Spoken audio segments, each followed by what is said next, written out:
What's up, YouTube? This is Too Raw for TV. And as always, like to remind you guys, if you want to donate to my channel, if you want to show love to my channel, you want to contribute to Too Raw, you can do so in the links provided in the description box below. I'd like to thank Jason for his donation to the channel. Huge supporter of my channel. Thank you, Jason. I hope your Knicks can do something this year. You know what I'm saying? I know a lot of you guys are disappointed as far as your draft order and missing out on the Zion Williamson sweepstakes, but you know what I'm saying? You guys should have an improved team over what you had to deal with last year, okay? And the last couple of years. So we'll see. And also, you guys, I'll put a link to my new Patreon. I will be uploading some new content on the Patreon this weekend. And it is only at a cost of $2 per month. I'd like to thank the Patreon that I have signed up, man. Thank you for the support. And anyone that want to sign up to the Patreon, you can do so in the links. All right. And I'll put a link to the article I'm talking about, too. And in this article, I'm going to be talking about Russell Westbrook. All right. Now, Russell Westbrook, in this article from ESPN, I'll put a link to it by Royce Young.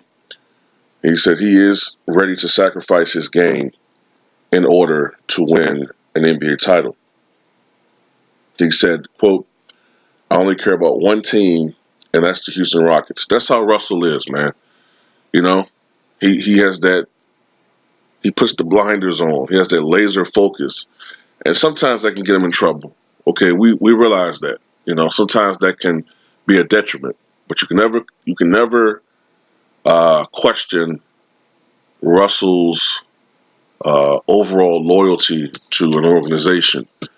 Um, you know, he's not one of these new age dudes that only care about, you know, linking up with other guys and, you know, saying all that type of shit, man. Russell also said that he doesn't have to touch the basketball to have an impact on the game. And I hope he's able to prove that this season. You know, there's a lot of people that dismiss this arrangement, this duo, because you have two of the players with the two of the highest usage rates in the NBA.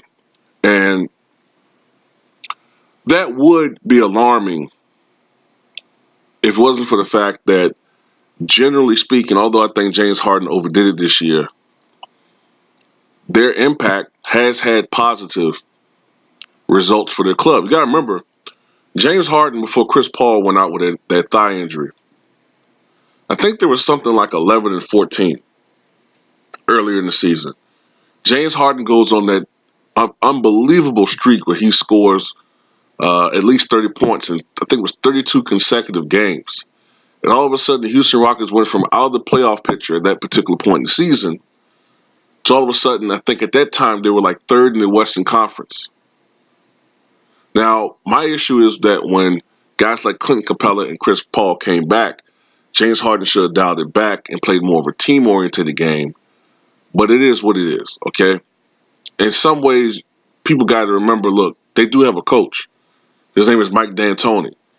And whether or not he wants to be a coach or their buddy, you know what I'm saying? I know he has a reputation for being non-confrontational, but you're the fucking head coach.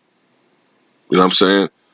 As the coach, you are the one who's in charge of supposedly bringing discipline and structure to the team and to the offense and to, you know, what the team is supposed to be doing on a daily basis. You know what the fuck I'm trying to say. Now, Russell Westbrook, to me, man, he just gets a very negative raw. I think he just get a raw deal from the mainstream media, man. I understand there's people out there, you know what I'm saying? A lot of people don't like him and shit, man. I get it. His game can turn people off. But I really do think that Russell only cares about winning. The stats, the triple doubles, I think that's a byproduct of how hard he plays. Some of it is the way that the NBA is structured now. You know what I'm saying? The way everybody is sort of spread out and you don't have centers clogging the paint. The way that OKC played during the Russell Westbrook system, okay? A lot of it had to do with that. But still, you have to credit the man's talent for him to be able to average a triple-double for 3 consecutive seasons. You know what I'm saying? I understand that some people out there don't want to, criminalize everything that Russell Westbrook does. Man, look at him. Look at him stealing all those rebounds from the good white Christian centers down there. Just stealing the rebounds like a little thug. But he's passing, leading assists. Yeah, because he wants to lead the NBA in assists. You know? He's selfish like that.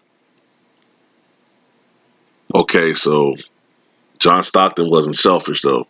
Oh, John Stockton I'm not saying John Stockton was selfish, but I'm just saying, if he's selfish and John Stockton was selfish, and Magic Johnson was selfish, Isaiah Thomas was selfish, Mark Jackson was selfish, Rod Strickland was selfish, these are guys that led the NBA in assists.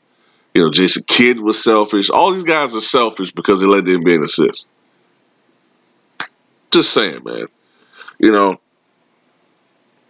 But I think this is going to work, man. I think both of these guys, first of all, they have chemistry. They play one another for years when they were both with Oklahoma City Thunder. I understand, that this is different. This is James Harden's team. But both of them are going to have to sacrifice to an extent. I'm just looking at some of the things that in this article that Russell said. We've been friends for many, many years, Westbrook said of Harden, since I was 10, actually.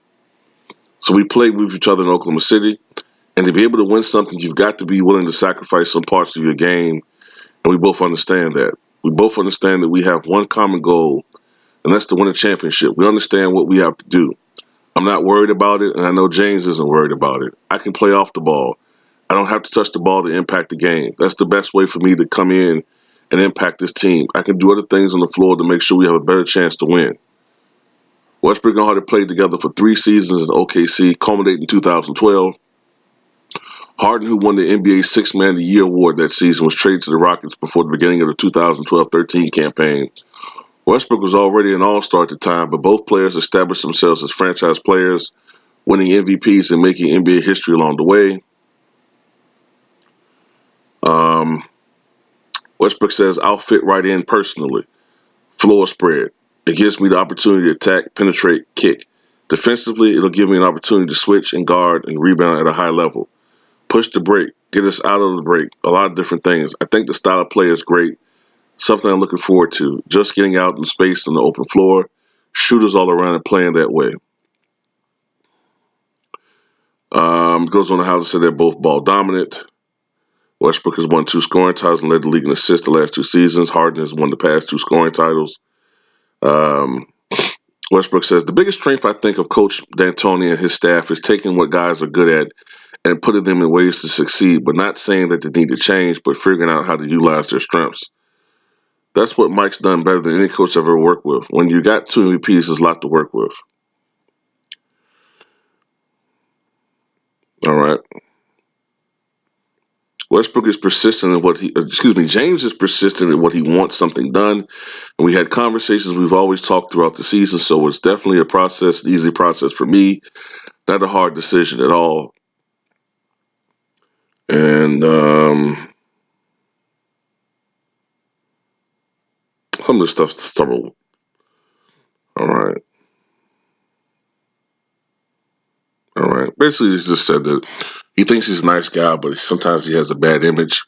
But just as he likes to play hard and he's only out there to win and all that type of stuff. But this is my thing. Morey wants to improve this team further. Ticket did the video about this yesterday. I think they're going to probably try to trade Clint Capella. I saw some subscriber here say something about Blake Griffin or Andre Drummond being in the works. Look, that would just improve the team further. But I'm going to say this right now. If the Rockets come out next season and they're playing like gangbusters out here, you know what I'm saying? I don't want to see any of you fucking bandwagon fucking Rocket fans, okay? I don't want to see none of you motherfuckers who shit on Westbrook all fucking day, all of a sudden trying to sing praises of him and shit. Get the fuck out of here with that shit. No. No. We don't want you in Clutch City. Be gone, thoughts. That's how we're going to treat you motherfuckers. You have thoughts. Get out of there. You don't want you over there. Nah. Mm-mm. That's not going to work, man. You got two ball hogs on one team. Nah, it's not going to work. Two guys that want to shoot the ball all the time. No, it's not going to work. We'll see.